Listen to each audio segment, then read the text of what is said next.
Hello everyone and welcome to the first episode of Mysteries and Menace, a show where I am going to investigate and tell you guys about interesting unsolved mysteries that have happened mainly in the US, but we will talk about other cases that have not happened in the US. The first one is a kind of obscure case that is not talked about a lot, but I think it's very interesting. This is the Colonial Parkway murders. So, to start off, I'll give you a little background on what happened. The first couple, here in this picture, these two women, were at the United States Naval Academy class, and they were 1981 graduates. Kathleen Thomas and Rebecca Ann Dowski were found on October 12, 1986, inside Thomas's white 1980 Honda Civic at the Chatham Annex Overlook along the Colonial Parkway in Williamsburg, Virginia. The autopsy performed later found rope burns on their necks and wrists, signs of strangulation, and their throats have been slashed. Diesel fuel was poured over the bodies and the car, but apparently failed to ignite.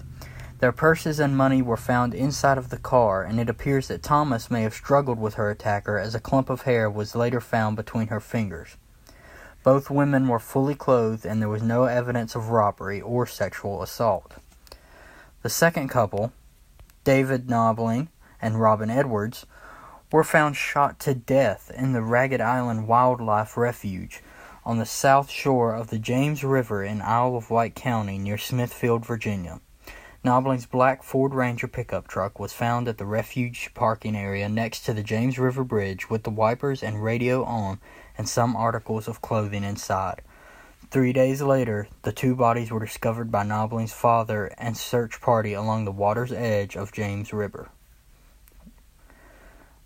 Then, the third couple, which were Cassandra Lee Hailey and Richard Keith Call, were reported missing after they did not show up for classes at Christopher Newport University. They had attended a party in the University Square area in Newport News during their first date. Call's red 1982 Toyota Celica was found unoccupied at the York River Overlook on the Colonial Parkway the next day with some articles of clothing inside. Neither body has been found, but both are presumed to be dead, and both are presumed to be victims of the so-called Colonial Parkway killer. Then, on October 19th, 1989, the bodies of Anna Maria Phelps and Daniel Lauer were found in New Kent County by hunters in the woods near a rest area on Interstate 64 between Williamsburg and Richmond. Phelps had been dating Lauer's brother at the time they went missing on September 5th, 1989, when they vanished en route to Virginia Beach. The hunters discovered the bodies on a logging road about a quarter of a mile from Courthouse Road, a location about a mile from the I-64 New Kent rest stop, where Lauer's gold 1972 Chevrolet Nova had been found heading in the wrong direction, away from their intended Virginia Beach destination. At least one of the badly decomposed bodies appears to have suffered knife wounds. Now, knowing all of that, there are suspects in this case, but the Colonial Parkway killer has never been caught, nor has it ever been decided that this person was a serial killer, or that these cases are most definitely related. It is highly evidential that the cases are related, and it is the work of a serial killer, but it is possible that it is not one serial killer. One could have been a copycat, and not all of the couples could have been killed by the same person, but it does seem that at least 2 of the 4 are by the same person, and there is definitely a serial killer that is still on the loose or has died without ever receiving justice for his actions. The first suspect is none other than Fred Atwell. Fred Atwell was a deputy at the time of the initial cases, and he always tried to insert himself into the investigation whenever it was possible. He would contact the families and just try his best to be involved with the case at all times, which is always a trait that criminals seem to lean towards. They like to insert themselves back into the case to show that they have power over what is happening.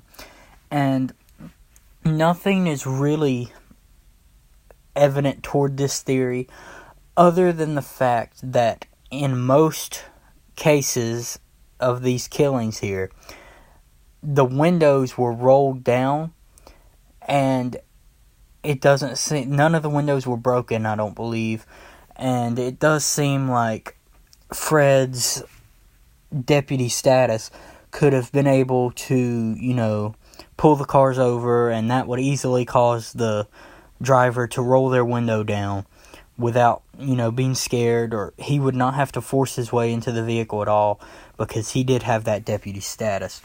But really, there's no credibility to that theory. And the main suspect in this is none other than Michael Knobling. Knobling is actually dead right now. But he is a very strange character that definitely could have had the abilities to do this. Just to also throw this in there, he is a suspect in the Connecticut River Valley killings as well, which we may talk about that in a future video. But Knobling is considered to be responsible for the disappearance of his first wife, and then he ran over his second wife, and as she was recovering from that, he shot and killed her, killed his adult stepdaughter after that, and then killed himself. This shows that he did not have a mental stability, and it just shows that he could be related. There's nothing really that puts him in the direct crime scene area, but there's nothing also that proves he wasn't in the area, so it's highly looked at that he could be responsible, but there is no telling. There's also a slight theory that goes around about a CIA training camp nearby, that it could be a rogue CIA agent, but there is also nothing to prove that. But in the end, the Colonial Parkway murders were tragic deaths of all of these fine people.